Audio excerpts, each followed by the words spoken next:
privileged to enjoy with our friendly countries. Let me comment the Commandant of this great seat of learning for maintaining the highest standard of training and extend my heartiest congratulations to the course participants for the successful completion of your training. Ladies and gentlemen, today the threats we face are no longer limited to conventional battlefields.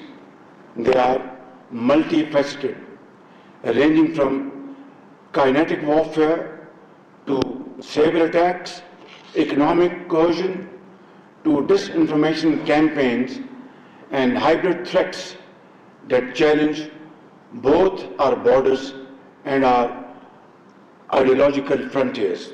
The recent Indian aggression against Pakistan, violating our territorial integrity and targeting our innocent civilians, was not merely countered successfully, but instead we succeeded in turning the tables on those who are dreaming of establishing a new norm. On the diplomatic front, our offer of a neutral, independent and credible investigation into the so-called Pahalgam terrorist incident was brushed aside by India, that knew fully well that such an investigation would only uncover the ugly truth. With its false allegations exposed, India resorted to unleashing its missiles against Pakistan on 6th of May. Our response, both on the ground and in the air, left India completely baffled and shell-shocked, particularly after its Air Force lost several of their highly prized aircrafts and missile defense system.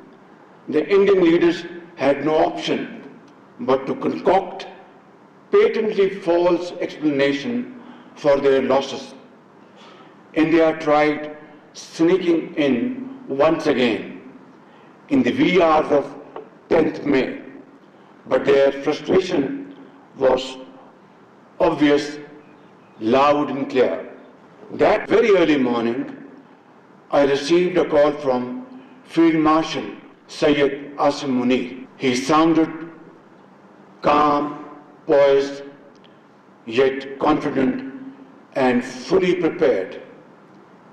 Throughout this crisis, his bold, courageous, fearless and inspiring leadership stirred the armed forces and galvanized them as a wall of steel. Surely he has entirely earned the rare title of Field Marshal. Our counter-strike Operation Bunyanum Marsus destroyed the enemy's defenses and shattered the myth of their military might. I must also acknowledge the heroics of our Air Force, led by Air Chief Marshal Zahir Ahmed Babar, who displayed exemplary professionalism in downing enemy jets with precision and accuracy. Ladies and gentlemen, Pakistan accepted the ceasefire offer brokered by the United States and other brotherly and friendly countries in the interest of peace, progress and prosperity in South Asia. More importantly, India's much wanted claim that they would establish a new norm was buried for all times to come by our brave armed forces. On top of it, these claims were ridiculed by the Indians themselves. In fact, Pakistan had given India a bloody nose as it suffered a serious setback in both warfare and finest diplomacy. The unprecedented synergy of our armed forces, the civilian leadership, and the indomitable spirit of our people, steeled by our faith in the infinite mercy of Allah subhanahu wa ta'ala, granted us a glorious victory that will echo through the annals of history. In fact, it is Pakistan that has established a new norm in its relations with India. Henceforth, we shall not allow her to behave in an arrogant and haughty manner ever again, inshallah. And if and when it does so, we will respond with full force. Nor will we ever allow India to weaponize water by holding the Indus Water Treaty in abeyance.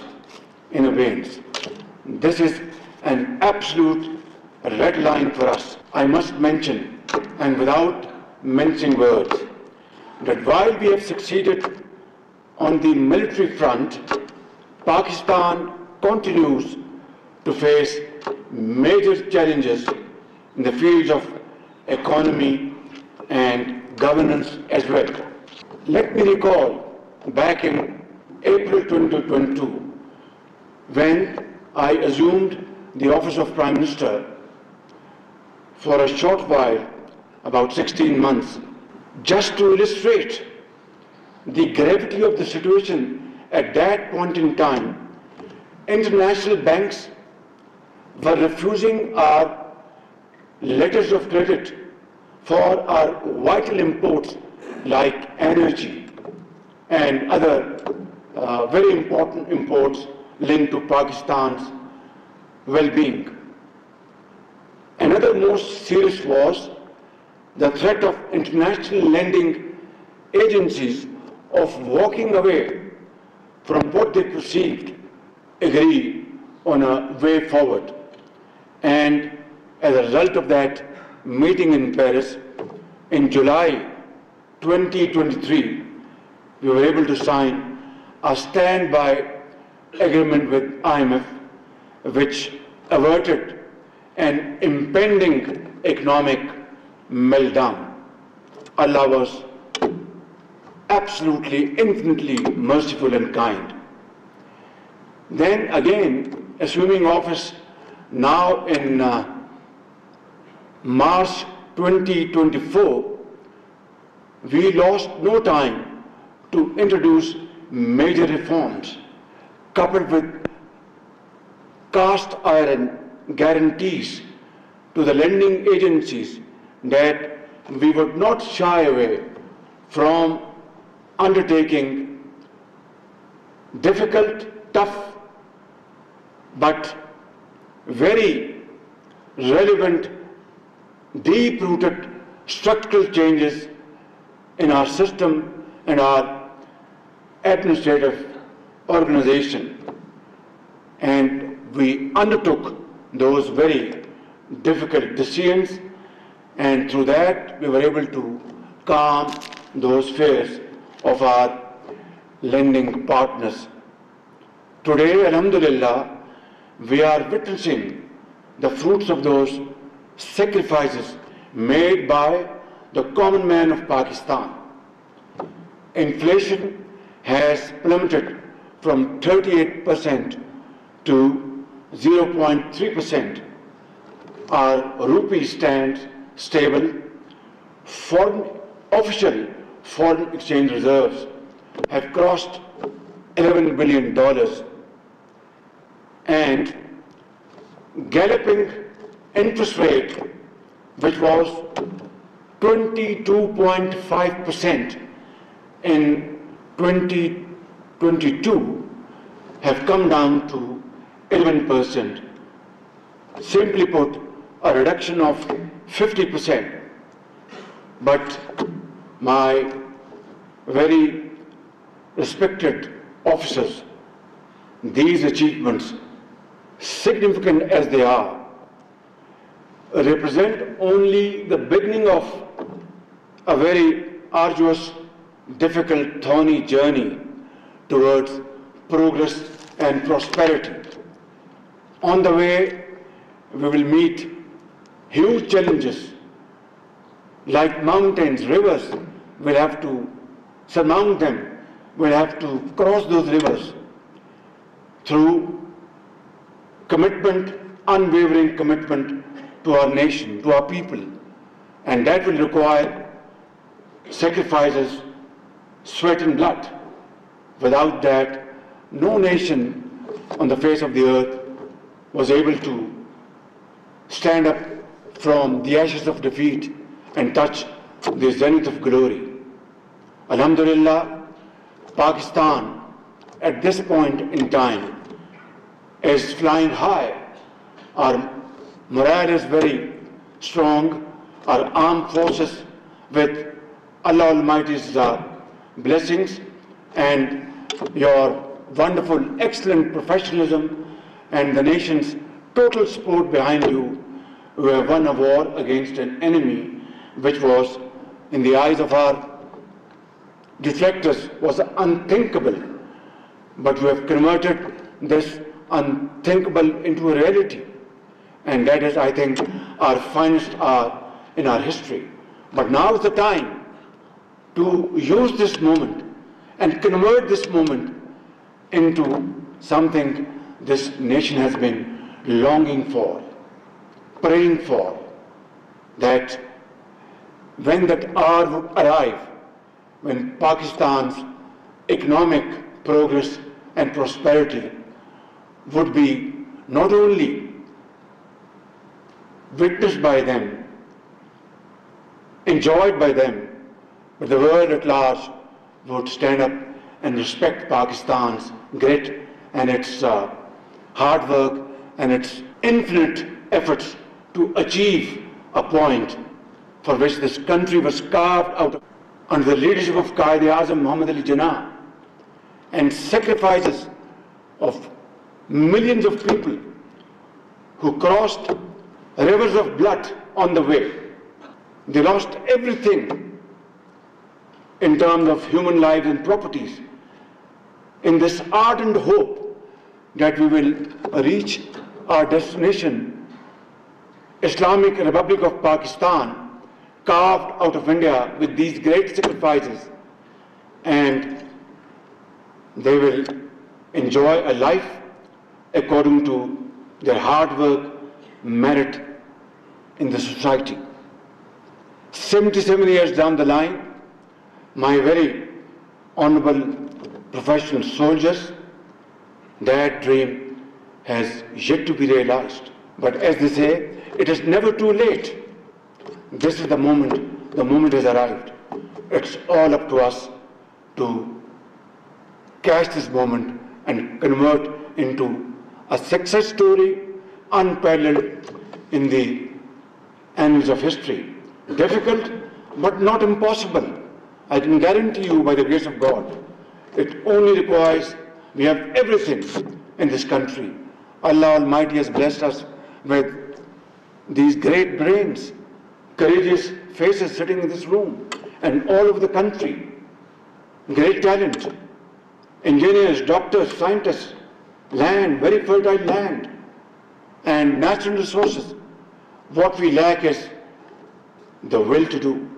If we can really capture this moment, I can guarantee you, not only we will compensate for the losses of the past, but we'll have glorious future, and our posterity will be grateful to all of you and to all of us.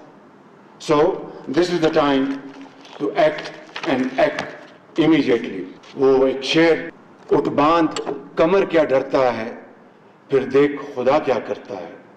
मैं समझता हूँ कि ये वो मौका है कि जिसे आज पूरी कौम को इंतजार था. I will just highlight a few indicators that as compared to last year, our revenue collection is more than 28% than last year. And our GDP, tax ratio to GDP, which was 8.8% last year, today it is going to touch by 30th June, hopefully 10.4%. But although it is highest in the last 6 years, but it's a long way to go. We have to touch at least 15% if we have to have meaningful growth, development in the four nook and corner of Pakistan. My wonderful officers, I'd like to mention a few humble achievements this government has made in the last 14-15 months. Through our joint efforts, we have shown zero tolerance for corruption. And I'll cite you only one example. Federal Board of Revenue, less said the better. Right at the inception of my government, we changed, transferred officers at the highest level who are not delivering and had problems. I will not go into details. And they were replaced by people of more knowledge and respect. And that is why, and then every week I hold a review meeting of FBR in my office, every week. So as a result, in these 14 months, 28% is additionality to our revenue as compared to last year. For the first time in Pakistan's history, you are witnessing faceless interaction at Karachi port. And this model will be replicated in all other seaports and dry ports. Thirdly, these containers, they come in and they carry millions of tons of goods every year, but they were never scanned. Pakistan had enough resources to spend a few $1 million to import these scanners and scan these containers and to see what are the goods which have been shipped and check misdeclaration, under-invoicing. But it was never done. Not that I'm trying to take the credit.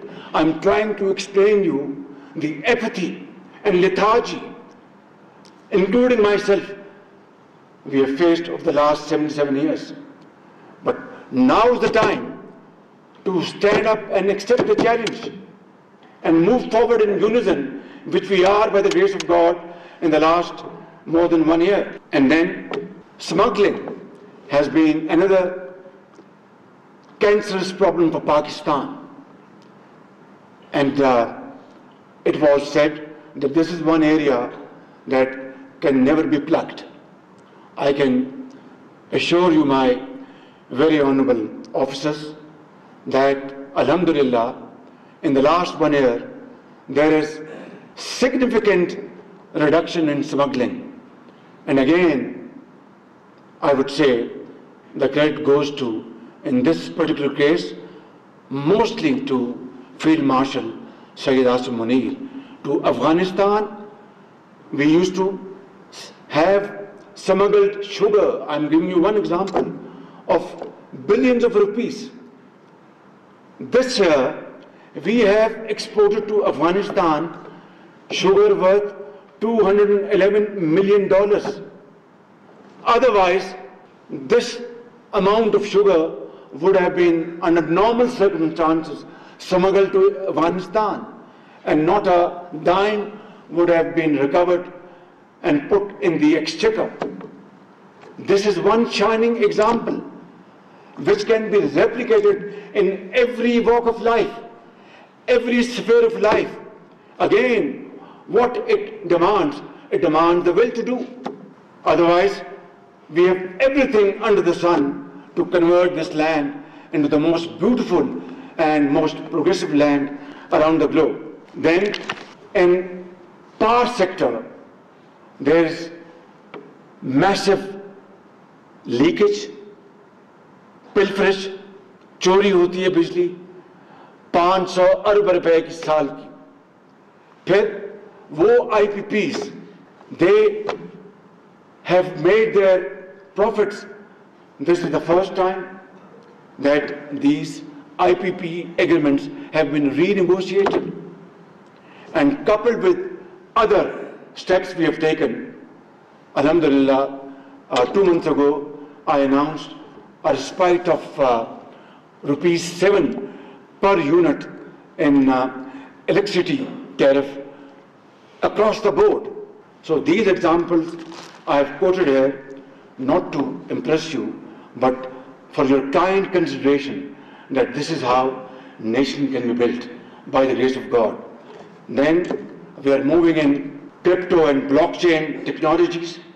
We are fast moving towards motion of information technology, spending huge sums of monies to train our HR. For example, 1,000 agri-engineers, fresh graduates from all the 4 provinces of Pakistan are being sent to China to acquire modern technology in the field of agriculture. Imagine Pakistan, an agrarian economy, and yet at times we are exporting wheat, at times we are importing wheat, at times we are exporting sugar, at times we are importing sugar. These are the challenges, and these challenges have to be met with full commitment, like I've just mentioned a few examples. Drop a few drops in the ocean, like drop by drop, it will become a flowing river by the grace of God. My dear officers, terrorism is another challenge. We have lost 90,000 great Pakistanis in the process. Are very brave soldiers, officers, civilians, doctors, engineers, mothers, sons, and politicians, doctors, scientists. All of them have paid huge price, human lives, and we lost business economic losses of $150 billion over these decades. And I think there cannot be a bigger manifestation of our commitment to defeat this menace, which has resurged back in 2018 in KP, there in Balochistan, and sparsely some on other parts of Pakistan, again paying their lives to defeat this menace. And today again, you are standing before this menace, and inshallah, through your great efforts, inshallah, we will be able to overpower this scoundrel for all times to come, inshallah. Another 2 points on diplomatic front, alhamdulillah, our outreach is consolidating, and our traditional friends are, inshallah, are very well engaged with us, and partnerships in counterterrorism, partnerships in investment trade, all these subjects are being discussed with them proactively.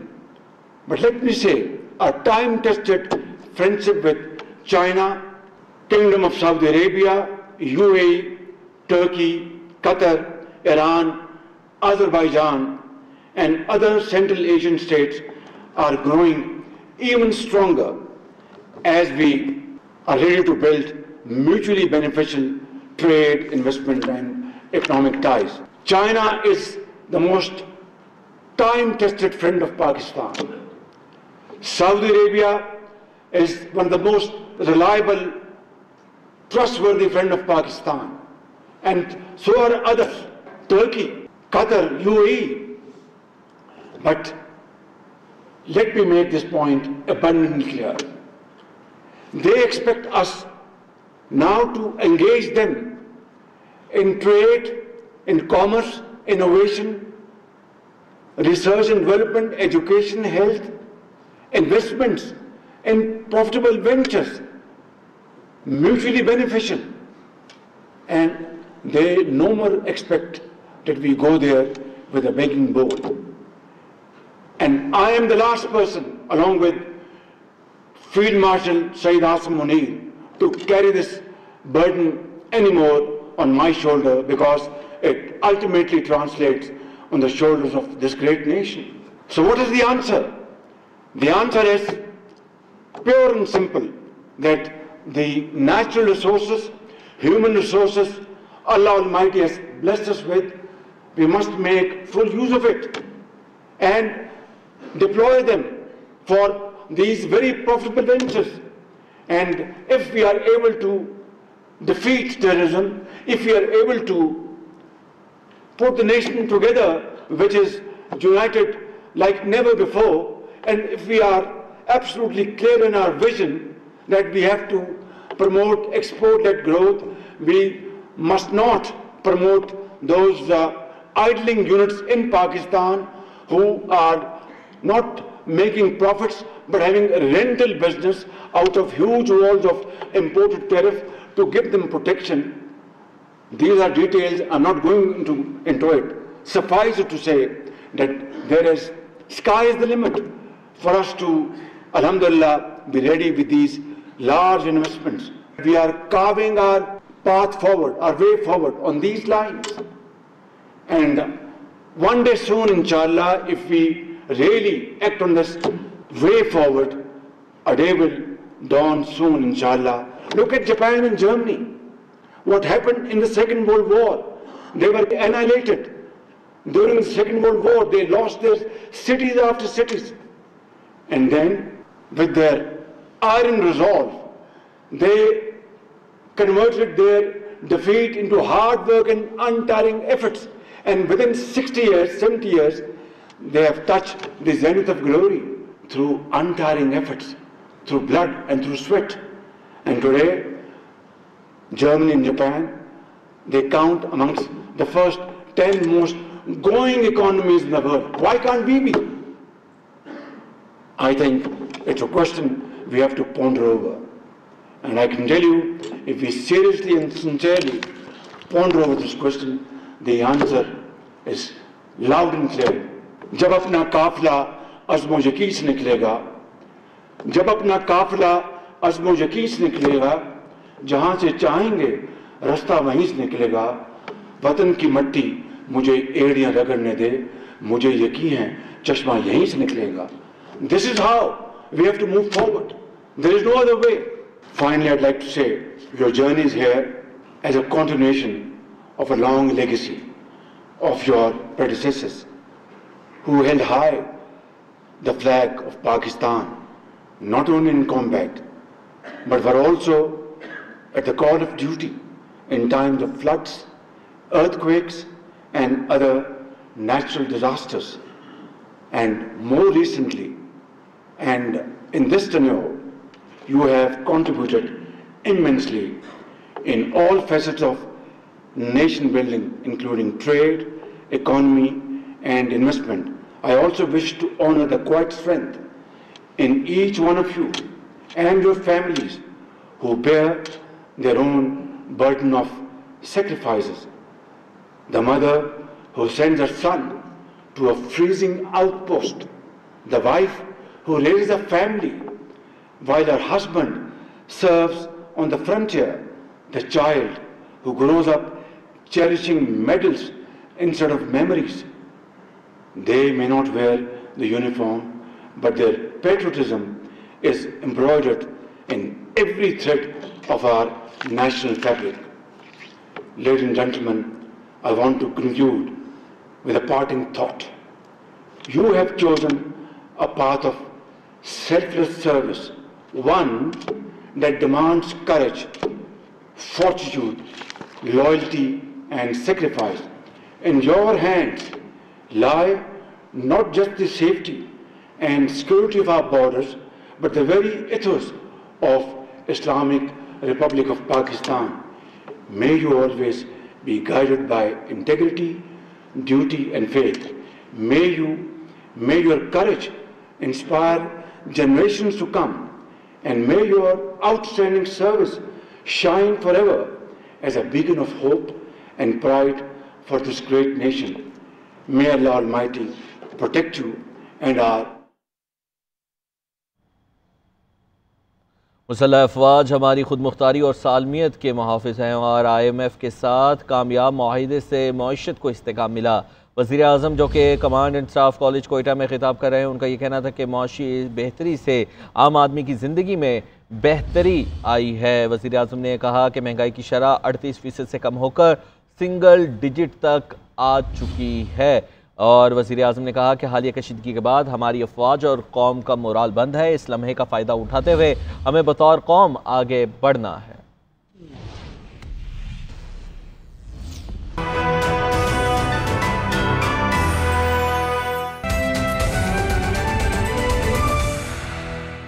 Simply Sufi express 7 साल के सफर के